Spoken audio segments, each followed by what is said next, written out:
देख रहे हैं एसएस न्यूज और मैं हूं आपके साथ रश्मि चौहान। आइए रुक करते हैं आज की मुख्य खबर पर। अब तक सैकड़ों जनहित याचिकाएं हाई कोर्ट तथा सुप्रीम कोर्ट में लगा चुके इंदौर के 90 वर्षीय सतपाल आनंद ने 13 मार्च को देश के सुप्रीम कोर्ट के चीफ जस्टिस तथा प्रधानमंत्री सहित 11 अति महत्वपूर्ण लोगों की पार्टी बनाते हुए एक जनहित याचिका ई फाइल की है। न्यायपालिका से देश की दुर्दशा रोकने की मांग करते हुए यह दावा किया है कि गरीबों को अगर अभी भी उनका हक नहीं मिला, सस्ता और तेजी से न्याय नहीं मिला, तो देश में एक रक्त रंजित क्रांति आती दिखाई दे रही है।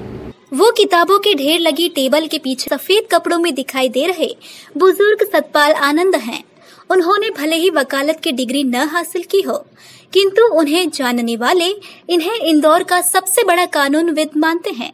श्री आनंद के अनुसार वे पिछले 60 साल में अनगिनत जनहित याचिकाएं लगा चुके हैं। 14 साल तक के बच्चे के निःशुल्क शिक्षा का अधिकार भी उनकी ही जनहित याचिका में सुप्रीम कोर्ट से आदेश के बाद संभव हुआ है। इस बार उन्होंने अपने जीवन भर की पीड़ा और समझ को शामिल कर याचिका लगाई है, जिसमें चीफ जस्टिस ऑफ इंडिया, प्रधानमंत्री सहित 11 लोगों को पक्षकार बनाकर जनहित याचिका लगाई है, जिसमें न्यायपालिका से उनके आदेशों को न मानने वालों के प्रति सख्त कार्रवाई की मांग करते हुए यह चेतावनी दी है कि देश में गरीबी और अमीरों के बीच बढ़ती अत्यधिक असमानता के कारण देश में गरीबों द्वारा रक्त रंजित क्रांति की संभावना दिखाई दे रही है। एसएस न्यूज द्वारा इस विषय पर श्री आनंद से एक्सक्लूसिव चर्चा की चैनल हेड घनश्याम पटेल ने। मैं इस वक्त हूँ श्री सतपाल आनंद साहब के साथ।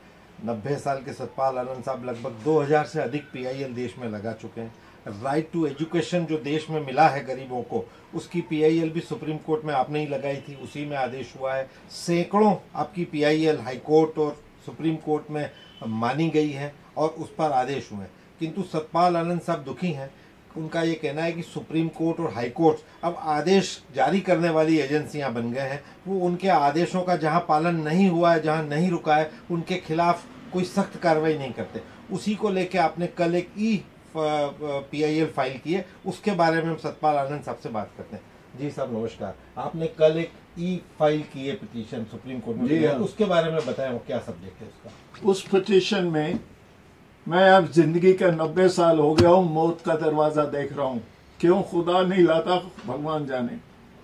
मिसाल के तौर पे आर्टिकल 45 कॉन्स्टिट्यूशन में कहता है कि 14 साल की उम्र तक हर बच्चे को लाजमी और ज़रूरी और फ्री एजुकेशन दी जानी चाहिए।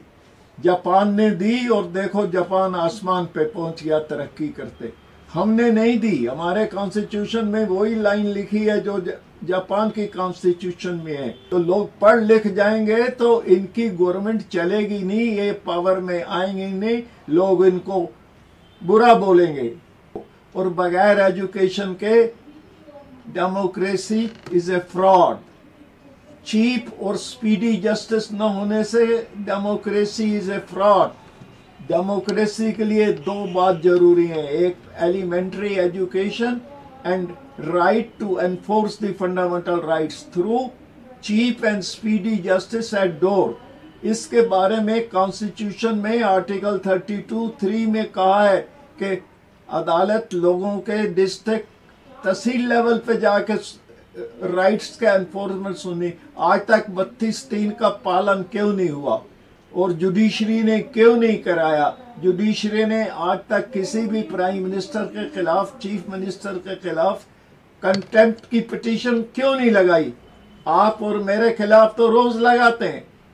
तो जुडिशरी इंडिपेंडेंट नहीं है, ऐसा मेरा कहना है। और ये हमने कॉन्स्टिट्यूशन के आधार पे ये रिट जो कल फाइल करी है। अब फाइलिंग का सवाल आया तो इंदौर में फाइलिंग क्यों नहीं होती? जबलपुर में क्यों नहीं होती? क्या नीमच से आदमी जबलपुर जाएगा तब रिट लगाएगा, इंदौर आएगा तब रिट लगाएगा? और ये यहाँ फैसले देते नहीं, सुन लेते हैं केस। और रिजर्व है ऑर्डर, कब तक रिजर्व होना चाहिए? 5 दिन, 7 दिन, 8 दिन, 15 दिन, महीना से क्या मतलब है? उसका मतलब यही होता है कि सच्ची बात को छुपाना है। तो ये कॉन्स्टिट्यूशन में हमने ये कहा है कि अगर गरीब और अमीर के बीच में जो फर्क है बहुत ज्यादा हो गया है। दुनिया की, हिंदुस्तान की नेशनल वेल्थ 77%, 20-25% आदमियों के हाथ में है। क्यों भाई? गरीब की पगार और अमीर की पगार, गरीब की दौलत और अमीर की दौलत में 1:6 से ज्यादा का फर्क क्यों होना चाहिए?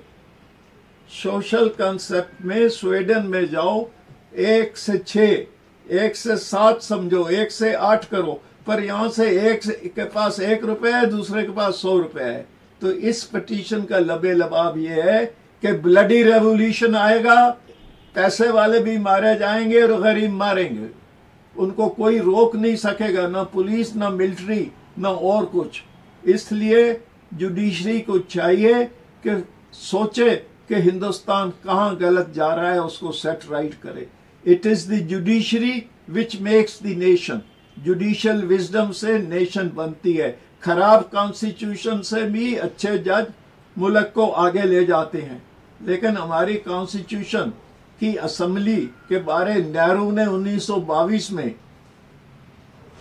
नहीं, गांधी ने 1922 में और नेहरू ने 1938 में प्रॉमिस करा कि वो अडल्ट फ्रेंचाइज पे चुनी जाएगी, पर इन्होंने अपने खुद के वजह से, आपके सेल्फ इंटरेस्ट को पाने के लिए, इन्होंने इंडिया इंडिपेंडेंस एक्ट के अनुसार जो कॉन्स्टिट्यूशन बनाएगी, जिसमें विद्वान लोग आए नहीं, इन्होंने नक्कल मारी इधर से उधर।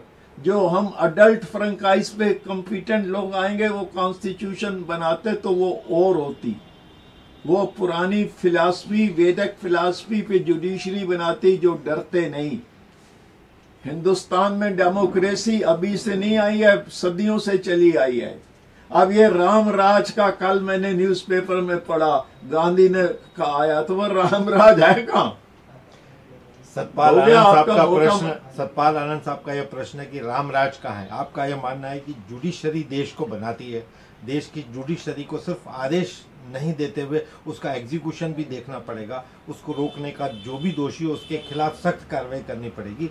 अन्यथा सतपाल साहब का दावा है कि अमीर और गरीब के बीच में जो दूरी बढ़ती जा रही है, देश में बहुत बड़ा रिवॉल्यूशन होगा जिससे न कोर्ट रोक पाएगी न जुडिशरी रोक पाएगी। घनश्याम पटेल, एसएस न्यूज़ के लिए इंदौर से।